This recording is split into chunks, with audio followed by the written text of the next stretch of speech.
आज से 10 साल पहले अरविंद केजरीवाल ने इस्तीफे देने की घोषणा की थी और अब अरविंद केजरीवाल इस्तीफा देने की घोषणा कर रहे हैं। लेकिन इसमें एक बड़ा अंतर है। 10 साल पहले फरवरी 2014 में जो उन्होंने इस्तीफा दिया था, उस समय उन्होंने दिल्ली विधानसभा भंग करने की भी सिफारिश कर दी थी। लेकिन इस बार उन्होंने दिल्ली विधानसभा भंग करने की सिफारिश नहीं की है, बल्कि चुनाव आयोग से ही ये मांग की है कि वो दिल्ली के अंदर चुनाव करवाएं। फरवरी में चुनाव होने हैं दिल्ली के अंदर, लेकिन वो मांग कर रहे हैं कि नवंबर में चुनाव कराएं। मेरे साथ आम आदमी पार्टी का बड़ा चेहरा और दिल्ली सरकार के स्वास्थ्य मंत्री सौरभ भारद्वाज हैं। सौरभ जी, ये आपने विधानसभा भंग करने की सिफारिश नहीं की है, तो चुनाव आयोग चुनाव कैसे करवाएगा फिर? ये तो खाली ऐसा लग रहा है कि खाली आपने बोल दिया है, खाली बोलने से तो काम नहीं होगा। देखिए, ऐसा एक प्रावधान है कानून में कि जब किसी सरकार के 5 साल पूरे होने होते हैं, जैसे हमारे फरवरी में होंगे, ठीक है, तो उससे 6 महीने पहले और 6 महीने आगे चुनाव आयोग चुनाव को करा सकता है। जैसे कि उदाहरण है हरियाणा का। हरियाणा के चुनाव महाराष्ट्र के साथ और झारखंड के साथ होने थे, मगर हरियाणा की सरकार को पहले जो है ख़त्म करके उसके चुनावों को प्रीपोन कर लिया। फिलहाल हरियाणा के चुनाव जो है अनाउंस हो चुके हैं।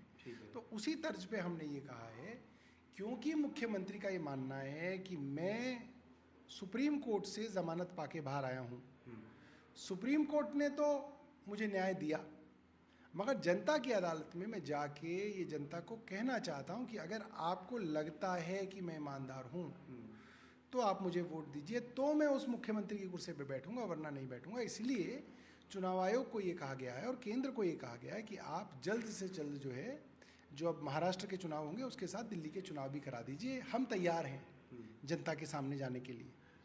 ये सवाल उठना लाजमी है कि जब आरोप लग रहे थे, 2 साल से आरोप लग रहे हैं, ये बात है मुझे लगता है कि जुलाई 2022 की, जब दिल्ली के उपराज्यपाल ने सिफारिश की थी कि इस मामले शराब नीति मामले में सीबीआई जांच हो, फिर एफआईआर हुई, मनीष सिसोदिया पर रेड पड़ी, फिर उसके बाद गिरफ्तारियां हुई।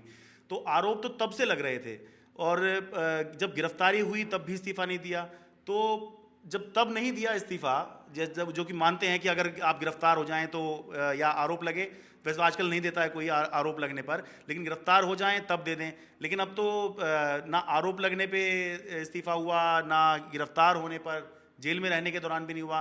देश के अंदर पहली बार ऐसा हुआ कि एक मुख्यमंत्री सिटिंग चीफ मिनिस्टर गिरफ्तार हुआ, जेल के अंदर रहा। लेकिन अब जो है, जब वो बाहर आ गया है, तो अब क्या ज़रूरत है इस तरह से लोगों से पूछने की, क्योंकि बहुत ज़्यादा समय तो वैसे भी नहीं है, 2-4 महीने की तो बात है।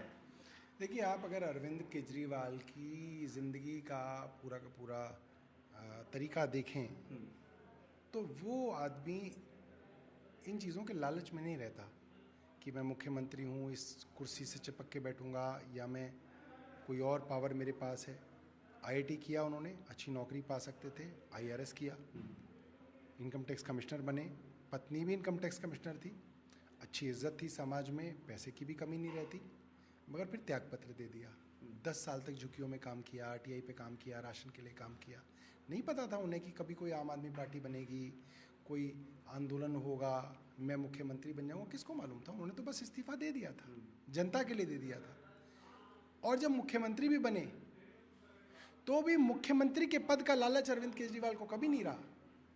आज से 6 महीने पहले भी अरविंद केजरीवाल ये इस्तीफा दे सकते थे, उन्हें कोई दिक्कत नहीं थी, मगर समस्या उनकी ये थी। और उन्होंने ये बात बोली, ऐसा नहीं कि उन्होंने छुपाई ये बात, उन्होंने जेल में जाने से पहले ये बात बोली कि भारतीय जनता पार्टी का षड्यंत्र है कि अरविंद केजरीवाल जेल में, मनीष सिसोदिया जेल में, संजय सिंह जेल में, सत्येंद्र जैन जेल में, विजय नायर जेल में, विभव कुमार जेल में, सबको जेल में डाल दो और फिर इनकी पंजाब की सरकार गिराओ, इनकी दिल्ली की सरकार गिराओ, इनकी पार्टी के अंदर टूट फूट करो और इनको ख़त्म कर दो। और अगर ये शुरू हो गया तो कौन सा विपक्षी मुख्यमंत्री है जिस पे इन्होंने मुकदमे नहीं किए?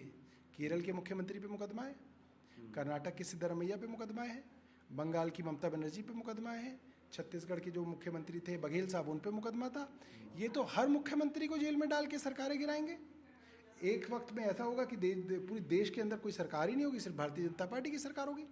तो मुख्यमंत्री जी ने उस वक्त इस्तीफा नहीं दिया, मगर आज जब वो पार्टी के पास वापस आ गए हैं, हमारे पास हमारा अभिभावक आ गया है, तो वो ये जनता को दिखा रहे हैं और सारे विपक्ष को, भारतीय जनता पार्टी को इनफैक्ट पूरी दुनिया को आज दिखाने का मौका है कि मुख्यमंत्री की कुर्सी का लालच नहीं है अरविंद केजरीवाल को। अरविंद केजरीवाल लात मारते हैं ऐसी कुर्सी पे, लेकिन मगर आज वो मौजूद हैं तो आज सरकारें नहीं गिरेंगी।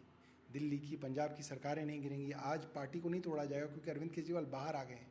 तो आज वो ये कह रहे हैं कि मैं नैतिकता के आधार पे एक मिसाल रखते हुए मैं जनता के बीच में जाऊंगा। अगर जनता को लगता है 2 साल तक कुप्रचार हुआ है, 2 साल तक टीवी, मीडिया, अखबारों पे हर जगह भारतीय जनता पार्टी ने कहा कि ये लोग चोर हैं, ये लोग बेईमान हैं, इन्होंने भ्रष्टाचार किया है।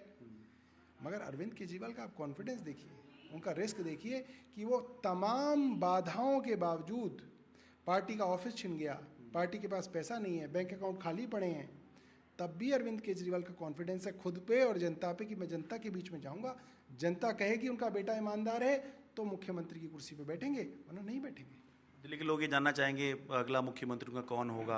आपके नाम की भी चर्चा चल रही है, आतिशी की चल रही है, तो आप अपना कुछ बता सकते हैं? देखिए, मेरे बारे में तो कोई, मुझे लगता है कि जो चर्चा है वो स्पेकुलेशन ही है।